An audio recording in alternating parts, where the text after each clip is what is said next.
Hey there, Cinemaster fans. I see you're moving to Leisureland.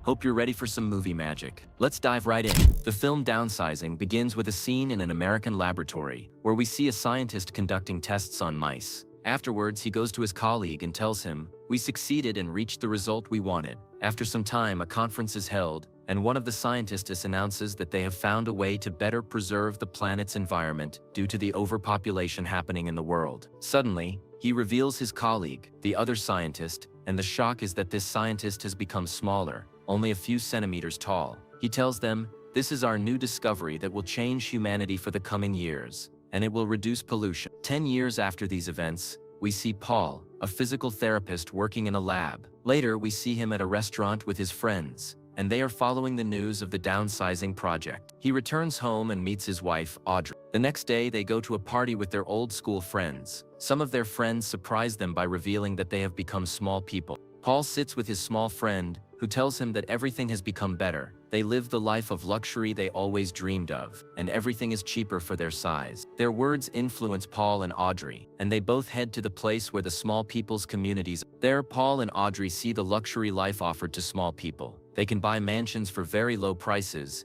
eat more, produce less waste, and are provided with protection and special benefits. All this convinces Paul and Audrey of the idea. They meet with an employee who tells them that if they sell all their belongings and collect their savings, they will get one of the most luxurious mansions in the city for small people. Paul and Audrey are convinced and start selling all their things. At night, they throw a farewell party because they won't be able to come back after being downsized. During the party, Audrey's father comes and tells her not to go, as he is not convinced by the idea, but he came for her sake. The next day, they go to the city, and the employee begins to ask them if they are fully and mentally ready for the downsizing process, because it is impossible to return to normal size afterward. Audrey starts to show signs of hesitation and stress, but Paul does it to make her happy and to get rid of their accumulated expenses and debts. Then we see them waiting for their turn for the procedure. When they are called, the employee tells them they will be separated during the process and will meet again after 5 hours. Paul says goodbye and goes. Paul is then prepared for the procedure.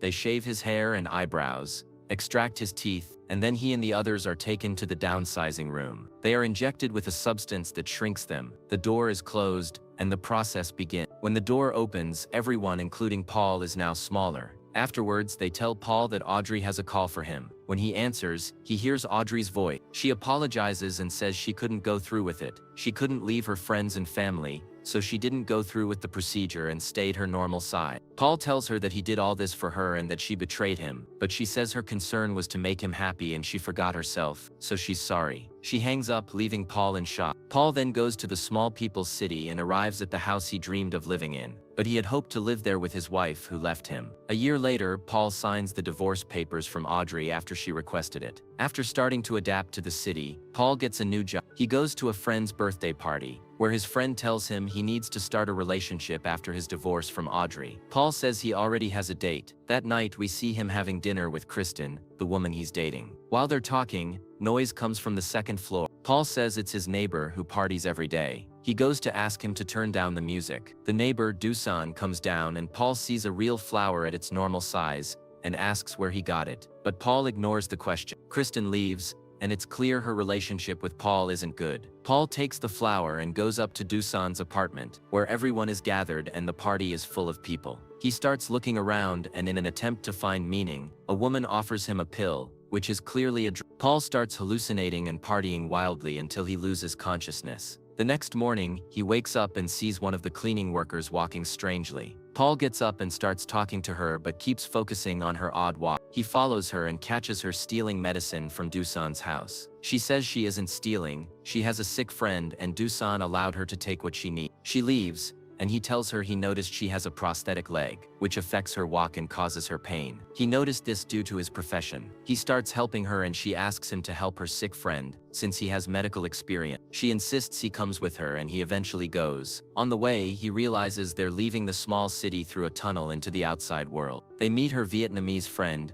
who asked him to help her on how to live in this place, which is for adults, but they have turned it into a residential complex for the poor class of small people. And then she showed him her medications. He chooses some medicines for her. She says her friend's husband died and she got worse, eventually developing cancer. She asks him to come another day to fix her prosthetic leg. He does, and when he returns, she tells him her friend has died and nothing could have been done. He tells her not to worry, and he starts fixing her leg. He asks if she misses her village, and she says there is no village. It disappeared and a dam was built in its place. That's why she and her sister protested, and as a result, she was arrested and downsized as punishment. He accidentally breaks her leg, and Paul ends up working in her place. She doesn't receive her new prosthetic leg, and after that, Paul starts helping her with her work and sees her as she takes food from the rich and distributes it to the poor. With his help, Paul discovers the human side inside this girl, whose name is Gun. So they go to Doosan's house to clean it. There, Doosan sees Paul in this state, so he asked his help and tells him to get rid of her. They told Inguk that Paul is going to go with us to Norway, because we have work there and we need his help. Inguk says, I always used to deliver messages from Jorgen, and he asks me to come to Norway, because he feels guilty about what happened to me. We learn that Jorgen is the famous scientist who discovered the shrinking process at the beginning of the film. She tells them, I want to go with you to Norway. And indeed, Doosan, his friend Paul, and Inguk set off on a journey to Norway. While they are at sea, they meet Jorgen and his wife, who is named Anne. Jorgen tells them that the world will end because of methane emissions at the South Pole, and human life will end, and it's possible that they are the last remaining human. After that, they arrive at the colony of small-sized people in Norway, which was among regular humans without any wall or cover. There, Jorgen introduces them to some of the villagers. A woman from the village takes them and shows them the base. Paul asks her why it exists, and she tells him, we built it in case something urgent happens that we can't face. We will hide inside this basement, starting tomorrow, and stay there until things return to normal outside. We might stay there for hundreds of years until things get better. The villagers gather, including Paul, Doosan, and Inguk. Jorgen announces that they will hide in the basement and asks them to prepare. After that,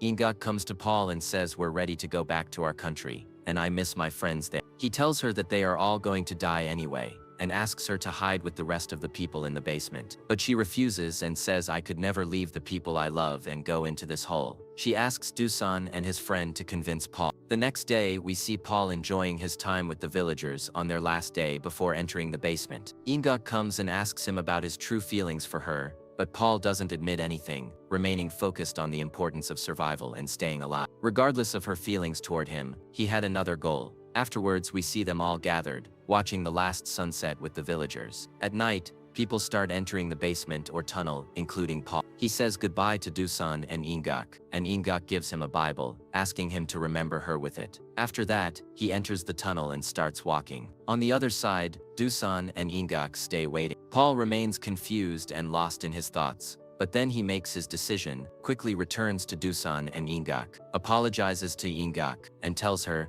I thought about what you said, and I don't want to spend the rest of my life with those people. You asked me before about my feelings, and my feelings are that I love you and want to stay with you. Then they hear the sound of the tunnel door being detonated, so they hide, the door explodes, and they immediately leave. We see them on the plane returning to their country. After that, they go to the place where Inguk used to live, and we see Paul distributing food to the people there, watching them attentively. Paul was affected by Inguk and her humanity, and it turned him into a different person. If you liked the video, subscribe to the channel and activate the notification button so you never miss an updates. See you in the next video.